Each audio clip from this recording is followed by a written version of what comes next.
얼마 전 한국은행이 기준금리를 연 1.5%로 동결함과 동시에 올해 경제 성장률을 지난해 1월보다 0.2%포인트 낮은 2.8%로 전망을 했습니다. 사실 어느 정도는 예상됐던 그런 바인데요. 현대경제원 같은 경우는 2.5%, 그리고 LG경제연구원 같은 경우는 2.4%로 사실 한은이 경제 성장률을 발표하기 전에 너나 할 것 없이 2%대로 하향 조정을 했고요. 금융연구원은 2.6%로 낮춰서 이미 2%대에 합류했던 바가 있습니다. 결국 이제 3%대를 전망했던 곳은 한국개발연구원 정도였는데요. IMF 같은 경우에도 한국 성장 전망치를 2.9%에서 2.7%로 낮췄고요. 골드만삭스를 위시한 10대 IB 평균값 같은 경우도 2.5%대로 뒷걸음질 쳤습니다. 심하게는 1%대 전망까지 나왔던 그런 상황입니다. 자, 결국 이번에는 한국은행마저 2%대 전망을 내놓고 말았는데요. 자, 성장률 전망은 과연 어떤 기준으로 나오는 지표일까요? 그리고 왜 이처럼 기관마다 전망치가 다른 것일까요?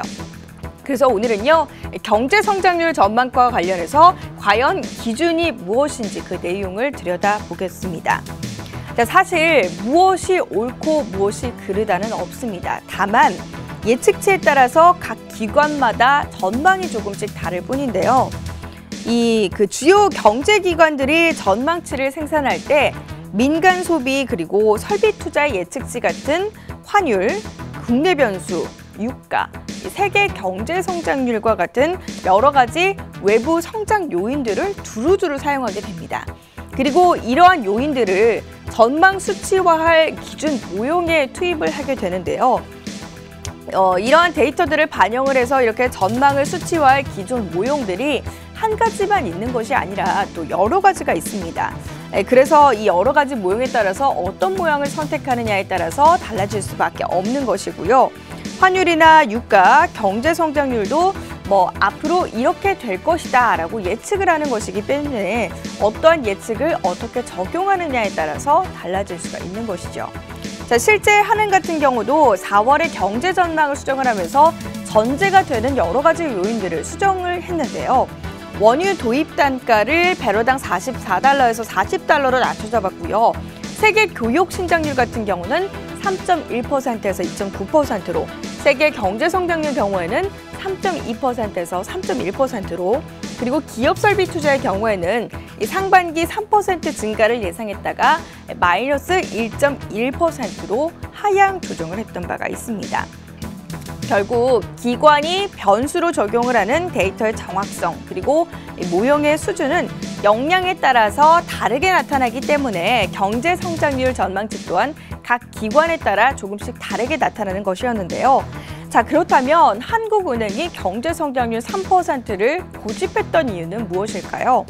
최근까지만 해도 정부는 3% 성장론을 고집을 해왔습니다. 비관적인 전망보다는 낙관적인 전망을 내놓는 것이 우리 경제에 있어서 그래도 활기를 넣어준다라는 측면에서 이 같은 3% 성장론을 고집을 해왔었고요.